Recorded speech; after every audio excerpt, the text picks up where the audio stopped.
Hello students, good morning. चलिए आज हम लोग जो है क्लास 10th फिजिक्स में प्रकाश का परावर्तन पढ़ेंगे।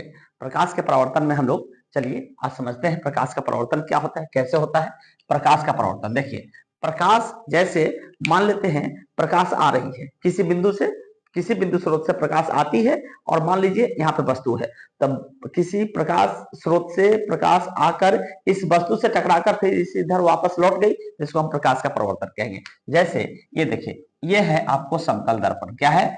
ये है आपको समतल दर्पण। इसको जरा ध्यान से देखिए, ये समतल दर्पण है। यहाँ पे आपको प्रकाश स्रोत है, मान लीजिए सूर्य से आती किरणें हैं। यहाँ से प्रकाश यहाँ आएगी इस वस्तु पे टकराई और टकराने के बाद यहाँ पे इधर से आई है, इधर जो वापस लौट गई, तो यही जो लौटने की घटना है ये प्रकाश का क्या कहलाया? तो परावर्तन कहलाया। ठीक है। और ये कौन सी किरण? परावर्तन कहलाया, इसलिए ये कौन सी किरण होगी? तो परावर्तित किरण होगी। कौन सी किरण होगी? परावर्तित किरण होगी।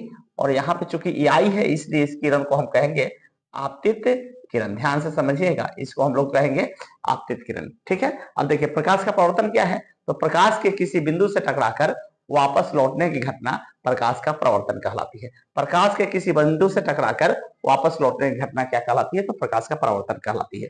अब प्रकाश के परावर्तन के नियम निकालने के लिए क्या है? तो प्रकाश के परावर्तन के दो नियम है। कितने नियम है? दो नियम है।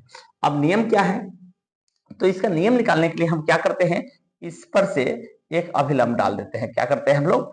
एक अभिलंब यहां से डाल देते हैं। जब अभिलंब डाल देते हैं, ये नॉर्मल है, अभिलंब है, तो अभिलंब और आपतित किरण के बीच में कोण बनता है, इस कोण को हम आपतन कोण कहते हैं।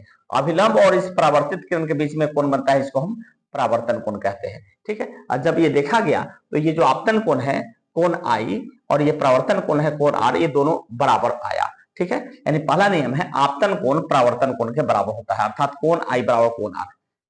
ठीक है। और दूसरा, ये आपतित किरण, ये परावर्तित किरण और आपतन बिंदु पर जो डाला गया अभिलंब है, तीनों एक ही तल में होते हैं। यानी आपतित किरण, परावर्तित किरण और आपतन बिंदु पर डाला गया अभिलंब तीनों एक ही समतल में होते हैं। ठीक है। तो चलिए, वीडियो अगर अच्छा लगा तो लाइक शेयर कमेंट और जरूर करिएगा। थैंक यू, धन्यवाद।